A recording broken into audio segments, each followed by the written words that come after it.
know the basic story of Little Red Riding Hood, who goes into the forest and meets the big bad wolf, who sends her in the wrong direction and instead goes and meets Granny.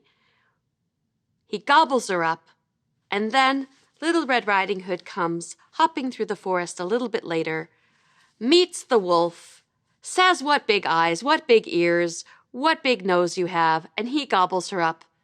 And then comes the woodcutter and saves the day. That's the version of Little Red Riding Hood that most of us know. But as I mentioned last time, Little Red Riding Hood is a story that has stood the test of time and also is across cultures. Hold on a second. So, did you know that in Iran, the character of Little Red Riding Hood might be played by a boy because a girl wouldn't go wandering off on her own? And in countries, Africa or in East Asia, then the villain of the wolf might be played by a hyena or a fox or a big cat, because those are animals that you find in that area. So in 1812, the Brothers Grimm wrote down the story of Little Red Riding Hood, calling her Rödkoppen. But they actually got the story from the French, Charles Perrault, who wrote it down in the 17th century.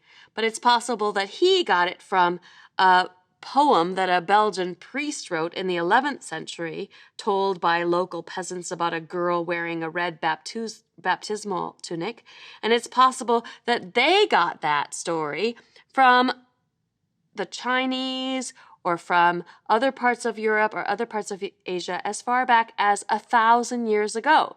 So the story has been told and retold. Stories that have similar storylines have been meshed together. There's a man named Jamie Tehrani, Dr. Tehrani, who's an anthropologist at Durham University in the United Kingdom, who's done a lot of research on where the story of Little Red Riding Hood actually came from. And in an article in the Smithsonian magazine, they claim that there are over 58 different versions of Little Red Riding Hood.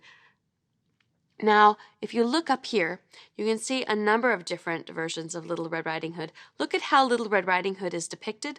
Look at how the wolf is depicted. And maybe you have your own version of Little Red Riding Hood. So tune in next week, and I'm going to tell you about a Little Red Riding Hood project that we're going to offer you, a chance for you to tell the story in your own way.